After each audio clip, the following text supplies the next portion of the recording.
Welcome to Front of Book Texas. I'm Christy Ramirez. Conversations with the creators and icons driving lifestyle and culture today. From Texas to the world, timeless, untamed. Texas creativity, global influence. I've been fangirling over photographer Korena Bolding for years. She's an Oklahoma native, but a UNT grad. She's a Dallas girl. As the art director for Virtuoso Magazine, she's on the road with her camera all the time, on horseback in the mountains of Montana, hanging out of helicopters in Kenya, and I love to see the world through her eyes. She's also the one who took the photos of Front of Book Texas. Here's my conversation with Korena, a deep dive into creativity, what drives her, and why Texas will always be home. We're both magazine girls, yes, which will never die. Yes. Magazines in print forever. Which I love Front of the Book because we all know that's the best section of a magazine. It's the most fun. But you're actually like a rodeo girl.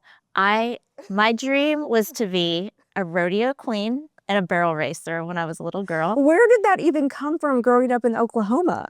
No, that's what I'm wondering. That's what I want to know. I'm adopted. Where? I grew up in a completely white small town family, and we had a rodeo in our town every Friday night, and my parents would take me there. So that's where I fell in love with horses. And I would see the rodeo queen run out with the American flag, and she had her sash on and her big crown and her giant belt buckle. And so that was truly my dream.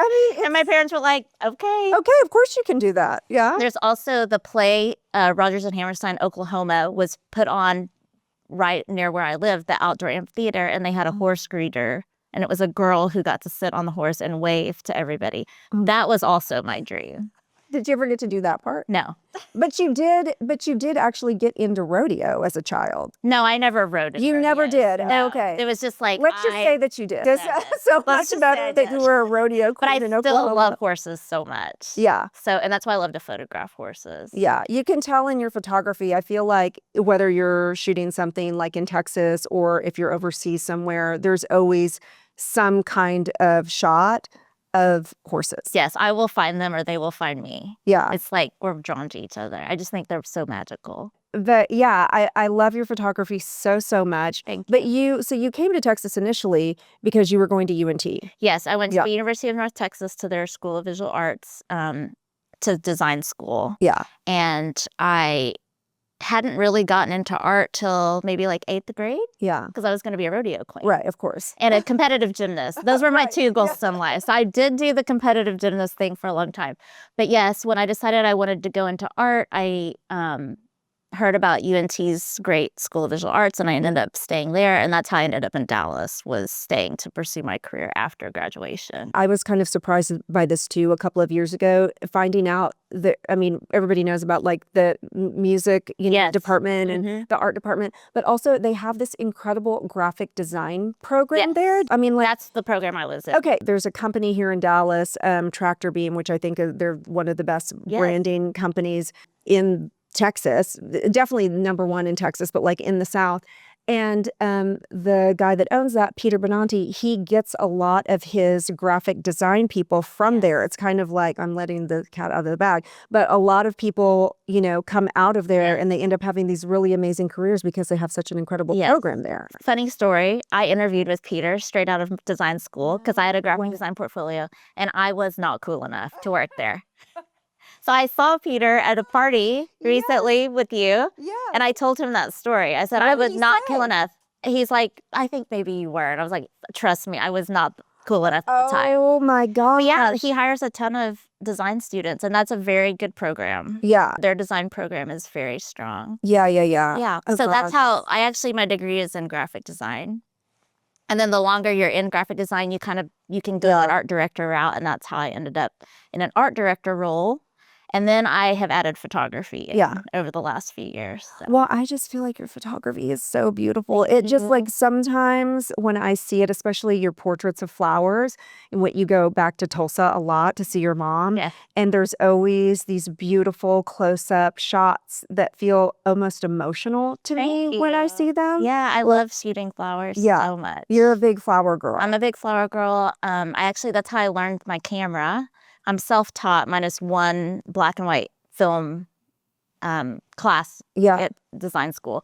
But I'm self-taught, and how I taught myself was every Sunday I would find flowers I wanted to photograph, and that's how I learned my camera and the settings and how to use it. And so that's where I really began to love photographing them. And then I went to Amsterdam to the Rijksmuseum where all the Dutch still lifes live. And that just set me on this path. So that makes so much sense to me. Yeah. Because you can see that it's so reflective in all of your... I love the Dutch still life. Yeah. But those are paintings. So I try to make my photographs of flowers look more painterly. Yeah. And if you really study a flower, even if you go through and look at all the frames while you're shooting a flower, it is moving. Yeah. So each frame, there's a little bit of movement. A difference, yeah. And they have personalities. Like I feel like they look like a person sometimes if you really sit down and study them. What's your favorite? Can you pick a favorite flower or no? No, I love all of them. Whatever one you're shooting at the moment, I'm sure is like your favorite one. We all love flowers that are, flown overnight from Holland and that. Yeah. But I have connected with a couple of Texas growers here in North Texas. Oh, who are they? Tell us. Sky Field Flower. Okay. It's the main one that Shannon. Okay. And I found her at a farmer's market and photographed some of her flowers, but now she's on Instagram speed dial. But I'm so happy that I have a local grower because it means even more that it's something grown here. If you were going to give anybody, advice on being a photographer, on like starting out and like trying to teach themselves, what are like 2 or 3 things that you would tell them? Like, you've got to do this. This work. The cameras are so robust now. There's a lot technically to learn, which you can, but you have to spend a lot of time with it. Yeah. Since I mainly shoot travel assignments, it's so quick. So you really have to know the technical side of photography, but you can't really teach an eye. And I think how you form your visual style is just shooting as much as possible. Yeah. So test shooting with other creatives, stylists, chefs. Oh, yeah. When you travel to hotels, you can photograph that. It's really just about shooting as much as possible, I think. Yeah. The other thing is you have to be insane. No, why do you have to be insane? Just because it's an artist pursuit and it's... and everybody's a photographer now. That is, that I would really be interested to hear your take on that. I mean, including me, because I didn't set out to be a photographer ever. Right, that's true. So here I am. But I think like as we kind of move forward into this, it's going to just keep snowballing and changing, right? As we go along in life, but everybody's a photographer, everybody's a journalist, everybody's a fashion designer, everybody's an expert now. Yes. And there's something really amazing about that and something also kind of hard about that. Hard. I mean, especially as your full-time profession. Yeah. One of my favorite mottos is keep your eyes on your own paper. And I think that's so true now with visual art, especially. Yeah. It's very easy to get inundated and want to keep up with trends or do something that we see constantly. Yeah. And if you keep your eyes on your own paper and do what your creative gut tells you, I think that helps you develop your own style. Yeah. It's hard, but you've got to find a way to stand out. Yeah. And I think that's one of the ways is just keeping true to your creative vision. Yeah, and kind of like trying to drown out all the other stuff. And it's so hard now because everything we see is like, it's constant. Yeah, it's like, what is my style? I don't know. Like I keep seeing all this other stuff. Maybe I'm going to try this on for a minute. Like there's this whole thing I feel like I'm seeing right now on social media, of course, where people are saying like no one has any real style anymore. Same with, like I said, the visual. I feel like, it's inevitable that trends catch on because we're all seeing everything now. Yeah. Like, I really love to go back and look at old photography books and old craft books from different countries and things like that to try to get inspiration that we're just not constantly seeing. Well, stuff that you actually have to go and research. Exactly. Right? Yeah, exactly. It's like you can kind of tell when people have done like the research and the work because you're like, oh, wait, that's a reference to. Exactly. I love a reference. Yeah. So you go to Tulsa a lot to see your mom. What do you have like some little stops along the way that you always like traditionally like I've got to stop at this place? Yeah, so because I'm going 75, if I was going south, obviously you have to stop and get a kolache. Exit 350. Yeah. Everybody knows. But I'm going the other direction. Yeah. So you have to stop at Sonic once you cross the Oklahoma border. Okay. To get a cherry limeade extra ice. Okay. And then it is a very tedious, boring drive. There's no way around it. What are you listening to? Like, are you listening to podcasts? Are you listening to music? I'm literally trying to stay awake. So rolling down the windows, podcasts, music, whatever I can do. Wait, so if you're on a if you're driving, you will start to nod off. Yes, it doesn't matter how far, minus around town. It's really bad. So I don't want to go on a road trip with you. We are flying. We're flying everywhere, okay? But I do drive occasionally. So once you get to Tulsa, there's 2 stops I always make. One is at Jenkins & Co., which is this gorgeous upscale kind of general store. Okay. It looks like a shop you'd see in Paris. And I've gotten to know Lisa, who owns it. And she curates things from Mexico and France and Japan. And it's the most beautiful housewares. So I always go there. And is that just kind of like a lovely surprise? Like you, when you first came upon it, you're just like, wait, who is this person that's curating this so well? Yeah. Yeah. And so we've become friends because I go and bug her all the time and I adore her. So always stop in Jenkins & Co. It's on the famous Route 66. Okay. Too.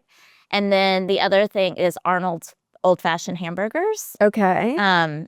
It's a hole in the wall, but it's been in Tulsa forever. And my mom and I go there. They have the best onion rings. And then on the way back, you have to go to Brahms, which we have Brahms and Sonic in Texas, but I don't feel like they're as popular here. It's funny that you mentioned Brahms. My mom, growing up, loved going to Brahms. Like, that's where she would get our milk. Yes, she would get it from Brahms. Milk. Yes, and I was like, really? We're going to go there instead of getting it like at the grocery store? We'd always get, and she still takes my son whenever he's home from college to Brahms for hamburgers. Yes. It's kind of like a thing. It is a thing. Yeah. So that's it. That's my round trip from Dallas to Oklahoma and back. Okay, tell me about, so you're at Virtuoso. Yes. I mean, it looks like such a fun job. It's such a fun job, and I've been there forever. The people are amazing. We all stay around forever. How long have you been there? 18 years. You've been there 18 years, and like you also have people around you that have been there just as long. Like, I feel like last time we talked about this, you have like a crew of women that you guys are all very close to each other. We're very close. There's 5 of us that have been there between 18 and 20 years, which is so rare. And that's our magazine team. Like, that's crazy. So it's 2 editors and 2 art directors. We've been together for almost 20 years. I mean, you've had to have seen so many changes with media and like what that landscape looks like now. Sure. Yeah, so now it all encompasses content. Our editorial umbrella encompasses web content, digital media. Print is still hanging on. I will go down with the ship. Yeah.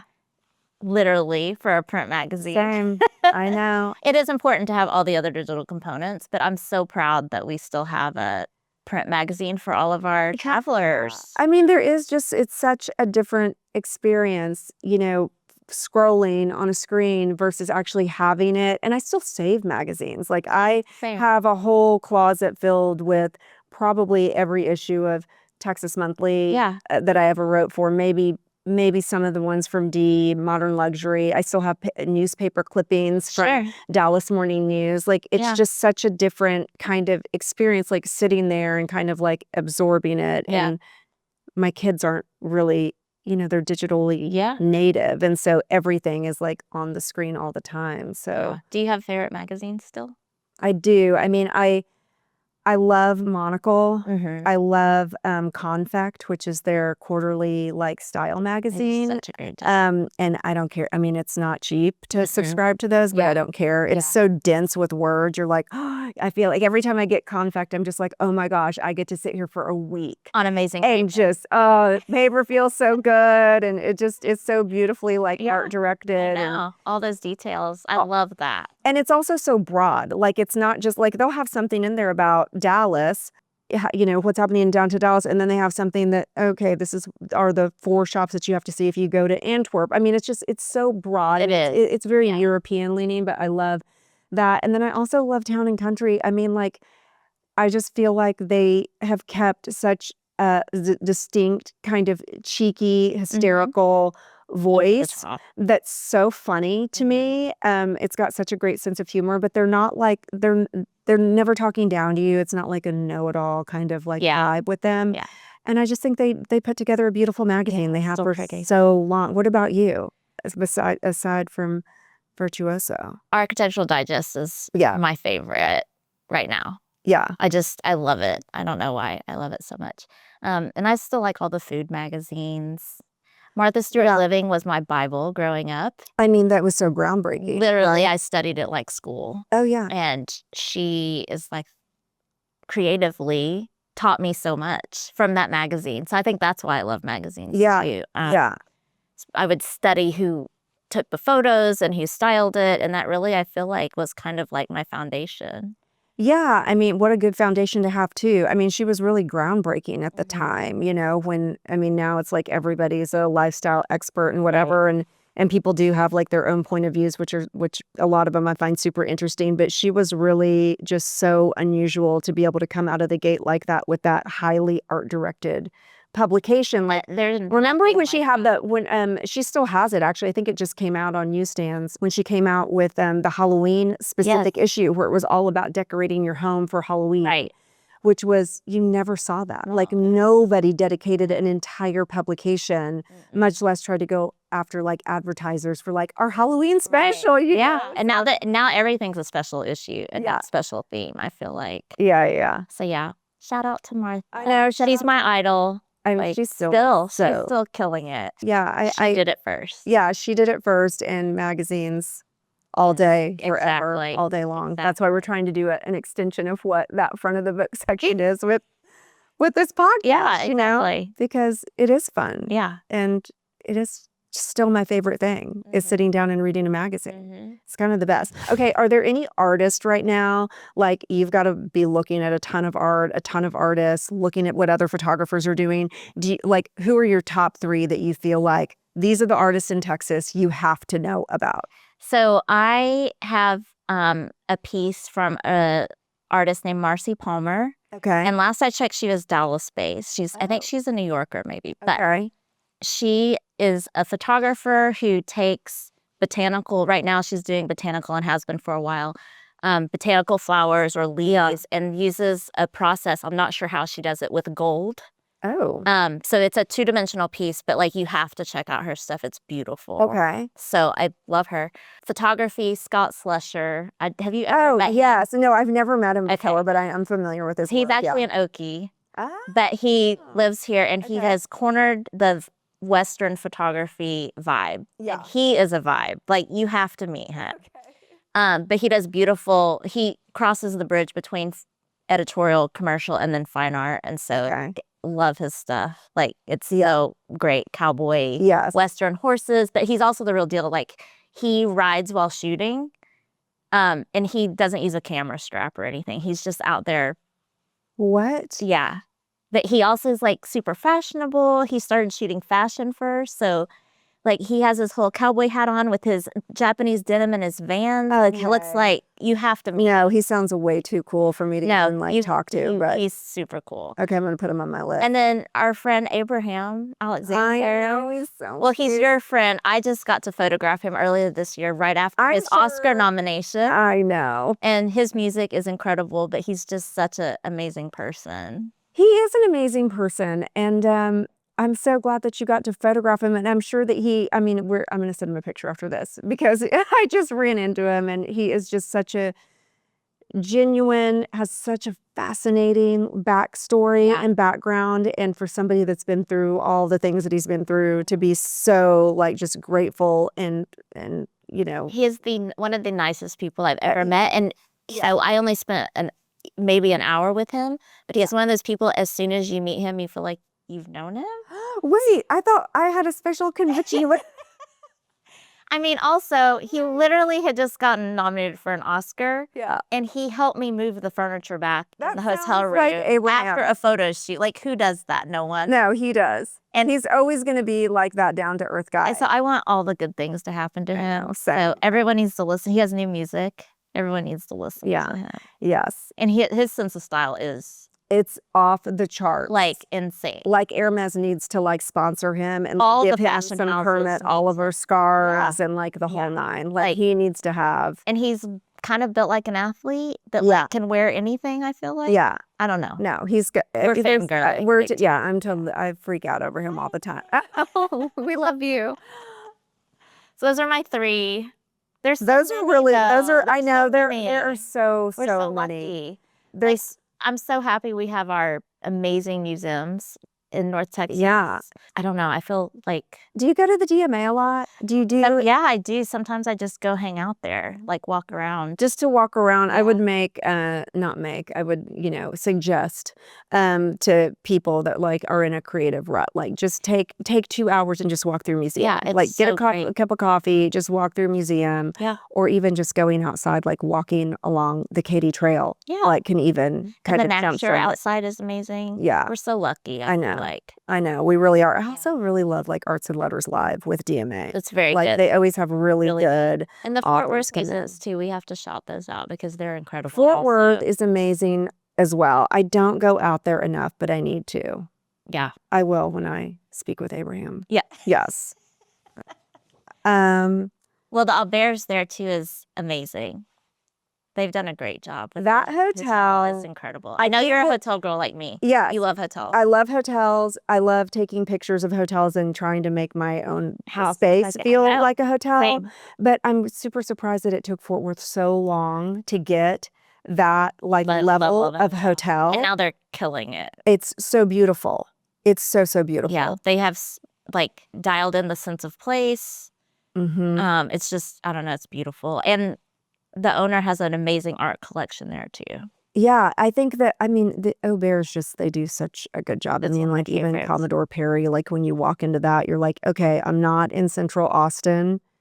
You kind of are, but like you're not off the, right, the beaten path of like South Congress and like being in that area. And I love that it's just so like the interior design, how they've done all of it. It feels like you're in Austin. It feels old school Texas. But then it also has this super designing with those yellow umbrellas. Yeah. Like it's so good. They as a brand do a great job of really their sense of place, like Bishop's Lodge in Santa Fe. So they go in and it's always very high end, but it's very much sense of place. Yeah, it's like a very thoughtful. You can tell it's a super thoughtful process. Okay, favorite places to shoot in Texas. I love West Texas so much. Yes.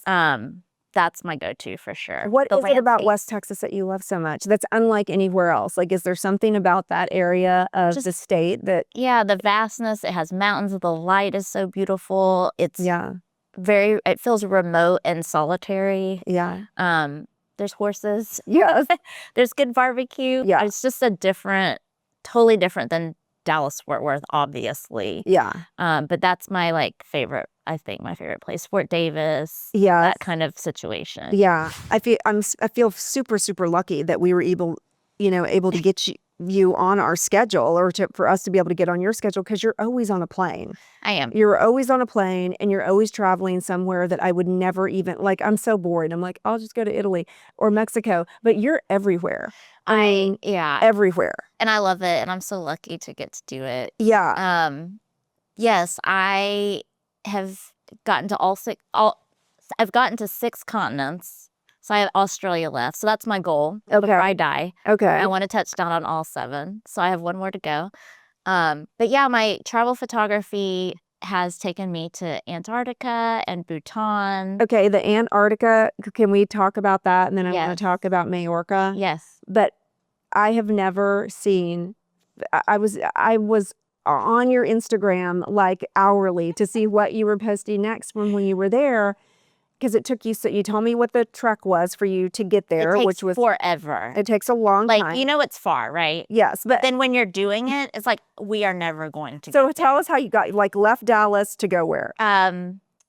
To South America, to Patagonia. Chilean Patagonia is kind of where you go, and then you go all the way.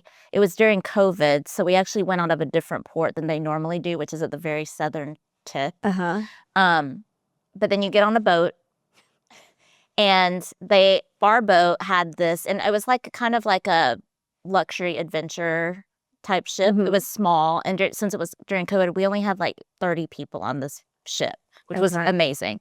But on our ship, they have this map, kind of like the airplane map, but it's a ship map. Okay. And you start on your journey, and it's they show you where you are, and by day 3, we're still not to Antarctica. You're we moved it all. I know, it's just this dot. And I sailed the Drake Passage, which I don't know if you know. The Drake Passage is the like can be the most tumultuous ocean in, I think, the world, the crossing. Okay. So cruises actually will fly you over it now, so you don't have to do it. Oh, you actually did it though. You went through it. Yeah, you can. It's like a rite of passage. So it's 48 hours of sailing through the Drake Passage, and you can get the Drake Lake, which is smooth, but it's more often very tumultuous. And I have a video. We're swaying so far side to side, the water. It's like a giant swing, and the water is coming up over the all glass dining room windows, and the bread on the table is sliding side to side. I mean, were you freaked out? Were you just like, am I going to be that one story of like the photographer like down in a boat? So they say like you have to take the seasickness medicine before you even leave land, because if you're already seasick, it's no recovery. Yeah. And there was an Australian lady that we never saw again. Like she just, like she was done. Oh my God. So I think she was in the infirmary the whole time. But everyone had the patches on. Have you ever used the patch? I've used them once on my wrist. I've never, is there another place that you can This one was on our ear, and everyone looked like zombies because it makes you bright red and completely dry.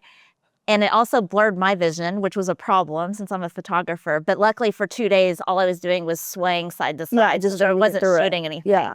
But I didn't get seasick. But it was definitely a thing. Like, it was funny. I mean, I saw some of the stuff on Instagram. Did you have contact like the entire time, or were there parts of the journey where you weren't able to have any contact with anybody? Because there's parts that you're out there. Is it just a little nerve-wracking? No, it's so beautiful, and it's so silent. Yeah. I can't describe how silent it is once you finally get there. And the first iceberg I saw, I freaked out because it's like, I've never seen an iceberg. Well, the blue on it and was the blue, crazy. like there's colors of blue. And so the older the iceberg is, the more blue it is, I learned. And there's colors of blue, though, that you don't see here. And my favorite was actually the crackling of ice when you're sailing through it. It sounds like pop rocks. But and I don't know, we went at the end of the season, which is February. Mm-hmm. And so it was that year that Dallas had that insane ice storm. Oh, yeah. And it was way worse weather here. It was like 32 degrees in Antarctica, sunny, and it was great. That was for Virtuoso Magazine. Mm-hmm. And was there actually like a story behind like, this is how you would do this trip? Yes. And it was on this boat? Yes. Okay, so it was like a whole... So my Virtuoso assignments are always story-driven. Yeah. Writers or editors. Sometimes I will travel with them, but that's pretty rare. Usually the writer goes before, and then I'll go in behind and shoot the story. And it's my favorite thing in the whole world. Yes, because they usually like will give you notes of like, here's what, list. Here's the things that we need to like make this into it's a story. Super great. And then Mallorca, what happened in Mallorca? Well, first of all, it's gorgeous. And I've never been. Oh, you have to go. No, You I've would never love been. it. I travel as a one-woman show when I'm doing travel assignments. Yeah. I'm schlepping all this gear. It is so fun, and I love it more than anything. But, there's international flights and crazy connections. And like I said, I'm schlepping 50 or 60 pounds of gear by myself. And so I had rented a car in Mallorca and I'd love to do tons of research before I drop in an assignment, and saw this cove I wanted to photograph. So I put it in Google Maps and set on my way in my stick shift tiny car. And right when I got on this road, which was not a road, it was a walking path, I knew I was like not supposed to be there, but there was nowhere to turn around. It's literally like a dirt path with a fence on either side. So I keep going, and I finally come up on this extremely tight switchback. And I'm like, I can't. Yeah, I can't make the turn. I'm in stuck. a car. Yeah. Like if you could walk it, or maybe a bicycle, you could do it.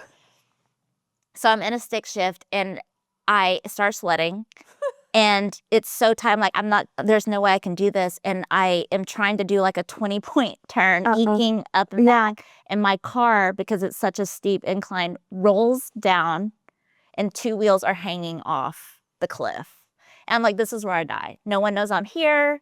This is where I die. And out of nowhere, 3 German cyclists are pushing my car to keep it from falling off the cliff. And they're yelling at me in German. Yes. And we're trying to figure out like, how do I get out of this? And they literally were holding, it was a tiny car, but they're holding me up. But it was still a vehicle with wheels and metal, and you're dangling off the side of a cliff. I would not be laughing at that. I mean, you can now, but I can now. And then were you crying? I was freaking out. Like, but I was like, I have to resolve this. But no, I wasn't crying. I was sweating, like panicking. We got me out. We got me reversed down somehow. And by the time I got back down this path, they were at the bottom and they waved at me. And I was like, this is why Americans have such a bad rap. Like, I feel so stupid.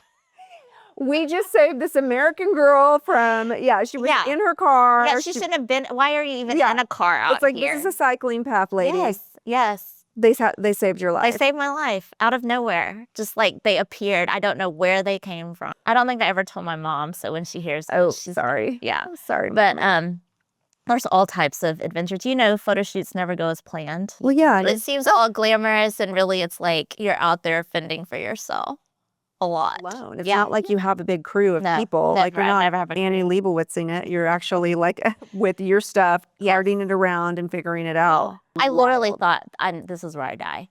And no one's going to know where I am. No one will ever find me because I would have shut my eyes and been like, give up. I know. I literally was like, I mean, my coworkers knew I was on this island. They don't know where. You would have disappeared. Literally. What's one creative risk that you've taken that really paid off? It was transitioning to photography because I did it so late in life. You know, I was a designer and art director, which being an art director is still my first true love. Yeah. But photography is really like my personal passion. So the fact that I get to do it in addition to being an art director is the best. And it's something I can do personally and professionally. Yeah. So I never set out to be a photographer. And so taking that risk to really see if I could make a go of it paid off because it's taken me to all these insane places. We never traveled growing up. We went to Branson, Missouri, like in a car. That was it. And actually we flew one time, I can remember as a child, my parents took us to Disneyland. I remember keeping my mom up the entire night because I didn't want to fly. I begged her, don't make me go on this plane. She said, you'll never have to do it again. Oh my God. And it ended up being my favorite part of the trip. And now. And this is all you do now. It's all I do. I live on an airplane. Yeah. So if somebody's thinking to themselves, like, I want to go for this, I want to do this, I'm, stuck in this situation at this job and I'm scared. Yeah. Side hustle it.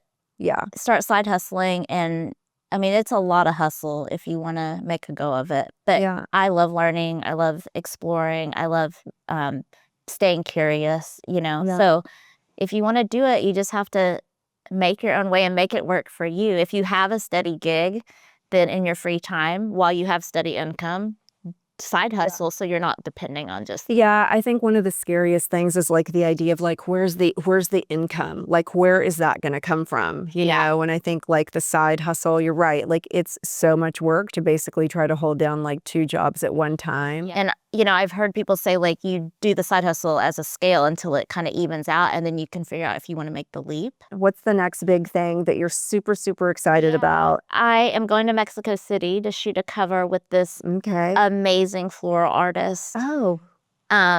Okay. Can you say who it is? No. Okay. Well, I'll have to pick up. You'll see it. Okay. But 2 of a photography team that I love out of New York, Gentle and Hires, they do amazing photography. I was able to take a workshop with them years ago before I was even a photographer. I went as an art director, but they inspired me so much. They said, shoot what you love and the projects will come to you. And so I have recently shot horses in Uruguay and now I'm shooting a flower cover. And it's like, those are my 2 passions. And now it's like, isn't it something I get to do for work? I know, and it feels so simple, right? The advice feels so simple, but I think when you're in it, especially as a creative person, it's so hard to be like, okay, I'm just going to do what I love and like it's going to come around. Yeah. Because so often it won't or it can't. Yeah. Like you have to kind of really work very hard at trying to figure out how to like navigate that path. But like once you're there, like, okay, it's great. Yeah. But the path to getting there can sometimes be so bumpy. Yeah. I mean, I have like the utmost respect for any artist that is making a living being an artist. So when you're trying to like get into that creative mindset, like before you go on a project or on an assignment, like what feeds you? Like what is inspiring for you to kind of get those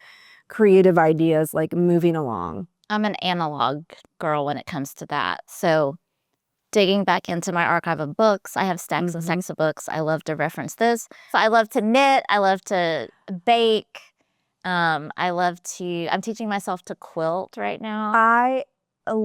All of this sounds so good to me, but because you're working with your hands. Yes. And you're going back to this, it's like everything is so fast paced and so like automatic and so digital. So to be able to actually like do something with your hands. Yes. I say busy hands, calm mind. It really kind of just. It's meditative. It's meditative because if you're knitting or sewing, your mind is on those repetitive stitches. So I know that sounds ridiculous, but like I love a craft like that. Okay, have you already started working on a quilt? Are you patching things together now? Yeah, I literally, for my birthday, was gifted a sewing machine, which is like the sweetest thing ever, because I just said in passing, like I really think I want a sewing machine. Yeah. And so I got one, but in all my research, because I love a deep dive on research too, on anything. Yeah. So whether it's a recipe, like making my own bagels, like whatever. Yeah. But on my deep dive into quilting, I do like machine to learn, but I really like hand quilting. Yeah. So like you can machine patch together and then the actual quilting is hand stitched. Yeah. So that's what I'm into right now. Now, I also have the attention span of like an ant. So my claim to fame is like buying everything I need for one thing to learn, and I'm good with it for like a month, and then I'm moving on. So if you ever need a craft, something, you have a library. I have a library of all the things. Okay, I need to look back on your social media to see what you've gotten into lately. Yeah, but I have stuck with knitting for a very long time. Like it's my go-to, and also I can take it on planes. Yeah.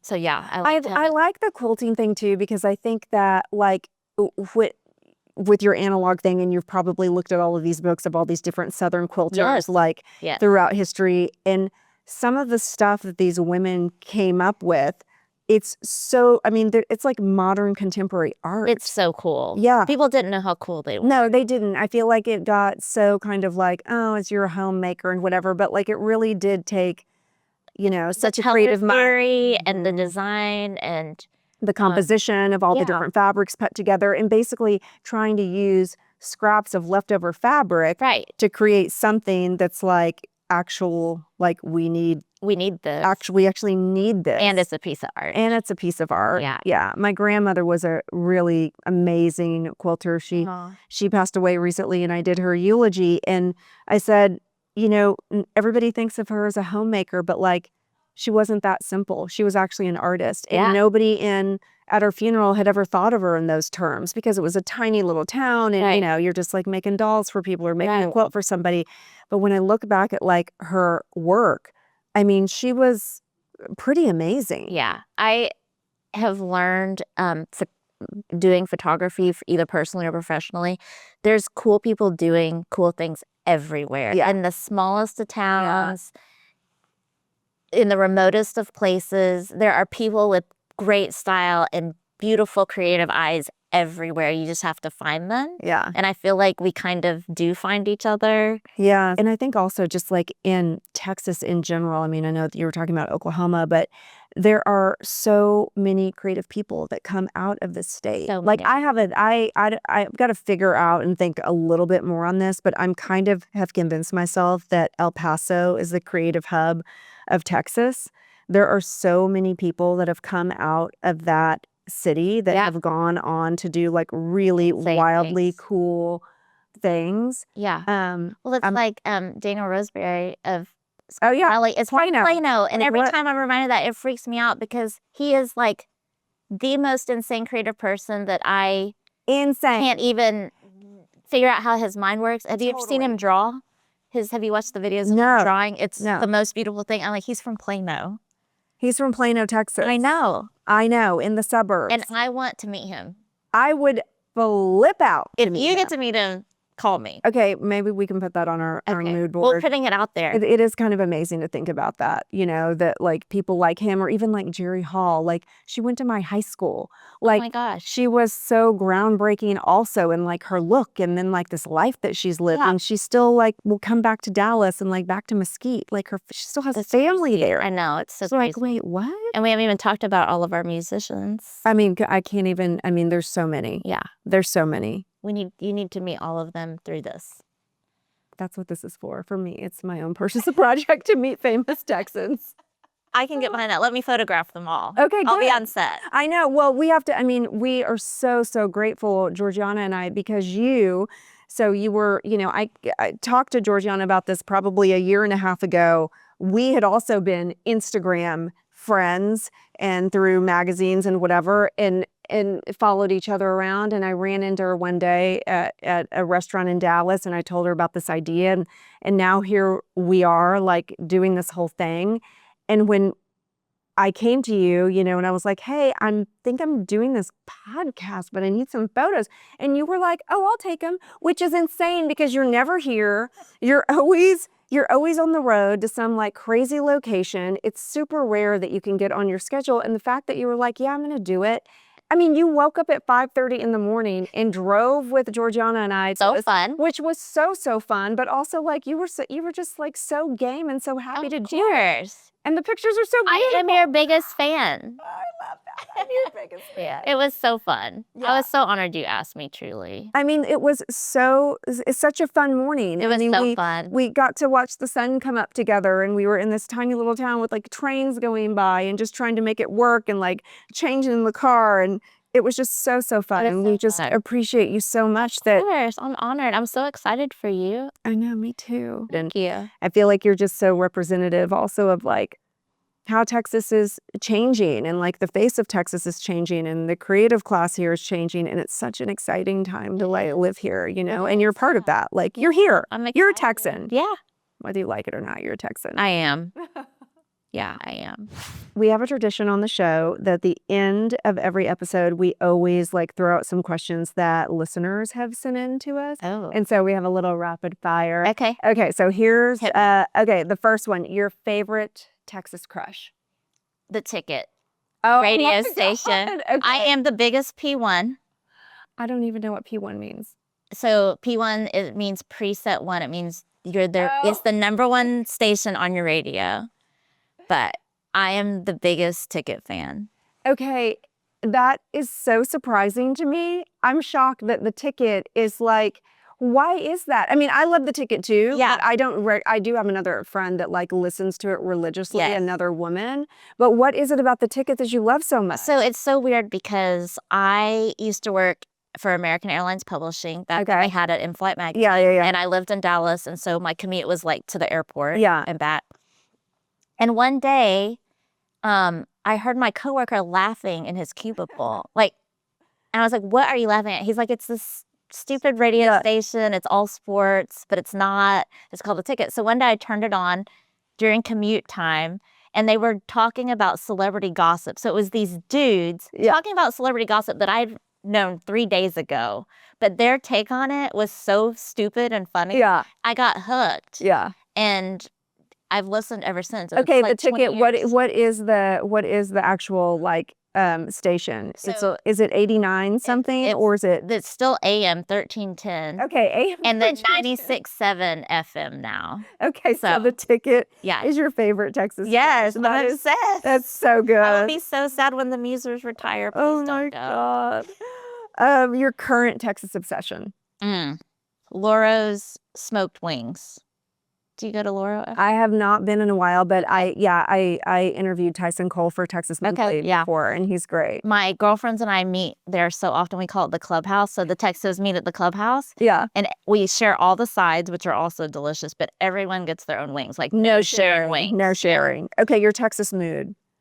Suede fringe. Okay. It's what, can I borrow your jacket? Absolutely. I can't, like, I've never stopped thinking about that That jacket in your jacket is so photos. good. You got it And in Paris, though. I got it in Paris. Yeah. A line called Rosanna out of Paris. I got through VOD. Yeah. Will you will it to me? I will. Okay. Absolutely. I will bequeath it.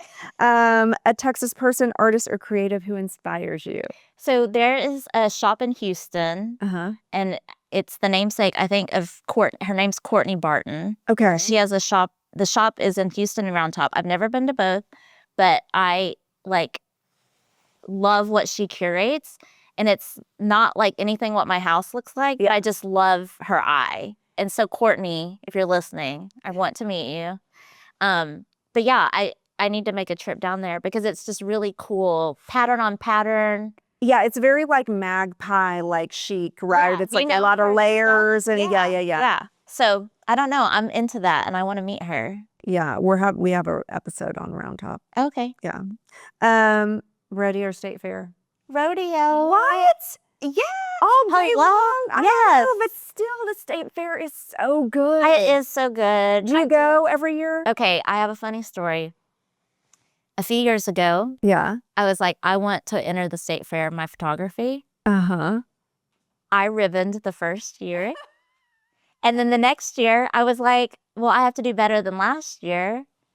And so every year I entered, I was trying to one-up myself. And the only ribbon I'm now lacking is Best in Show. Okay, you have to keep doing this. So I've taken a few years off. But that was my goal. So I am very much a Texas State Fair person. I love the Texas If I State have Fair. to pick one, I'm going to the rodeo. Texas State Fair is the best, but the rodeo is fun too. Yeah. Hold on, we're gonna do one more. Okay, something uniquely Texan that you love but you didn't expect to love. Okay, I can't say I love this, but like, what the heck is going on with the homecoming moms here? They're amazing. What is that? I had two my senior I year. think about them all the time, and I don't know why, because I've never seen anything like that. I know, they're kind of crazy and over the top, and now some of them have like, like lights and like big teddy bears. Like I had two my senior year. I don't understand, like, okay, A, why, and B, why? You know what? I need to look into like the tradition of it, but I mean, I grew up here, and so that was like a very normal thing. And my senior year in high school at North Mesquite High School, Go Stallions, I had one big mom from the guy that I was dating. Okay. And he was the captain of the football team, so it was like this huge whatever. I mean, but I was you better have a big mom from the captain of the football team. Yes, it was a big mom. And then I had another one, I think, that my dad had gotten me. So I had like both. And that was like very normal to have like two. Okay. So I had like that. And the streamers go all the way to the floor. The cowbells, and you have like, the Nick, Greg, and Christy, 1993. And sparkle letters? The sparkle letters and like the cowbells and the whole 9 yards. And I couldn't even tell you where those moms are today. I'm sure that they are trashed somewhere, but it's crazy. It's expensive. People know that you're going to spend the money on them. And it's just crazy. kind of like a thing that you do. Well, that's my thing that I think about Texas. See you down the road. Not in your car, though. No. I'll be driving. Yes. I'll ride shotgun. In your coat. Your suede coat. Yes, I'll give you a suede coat and the mom. This has been Front of Book Texas. We've got a new conversation every 2 weeks, so don't just listen, subscribe, follow, and share. I want to thank my executive producer, Georgiana Moreland. Front of Book Texas. Texas creativity, global reach.